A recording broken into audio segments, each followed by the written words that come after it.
Okay, I'm going to give you the full story here. My first child, a girl, is like Little Miss, first child, gets everything right, no problem, gets everything done, okay? Like, it wouldn't matter if she went to public or private school, she would have thrived because she's an oldest. Child number 2, who was only 12 months younger, by the way. Yeah, that was an oops. But yeah, she was not that way. She came out of the box like she had different parents, this one.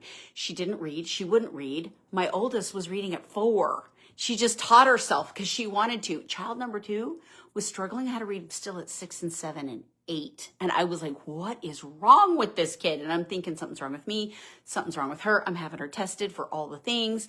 We did find out she couldn't hear as well as we thought. And so she was struggling. So we got her hearing fixed.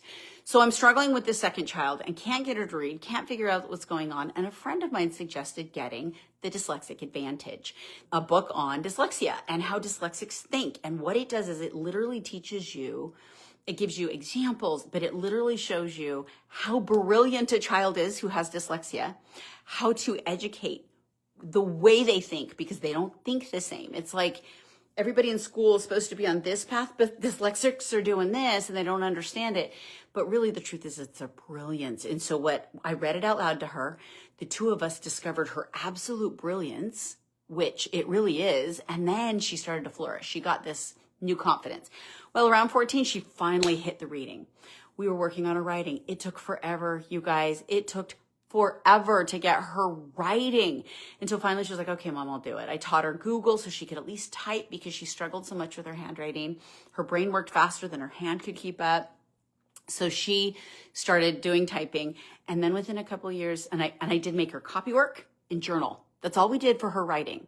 Copywork. When you're dyslexic, you need to copywork. Copy for years. Guys, it's years. And then when she was ready to write on her own, it was journal. Every day write in a journal. And that was it. I promised not to read it. Now going back, she'll let me read pages and they're hilarious. But she then went from hating reading, writing until like the age of 14 to all of a sudden wanting to write chapter books. She has chapter book after chapter book written on her Google Docs that have, like, she's now going back over and fixing. She's 23 now. She's a mechanic. She became a mechanic and a writer. And that girl can fix anything. At 8 years old, she asked me, Mom, the washer broke and Dad was out of town and I was stressed. And she goes, Mom, can I do it?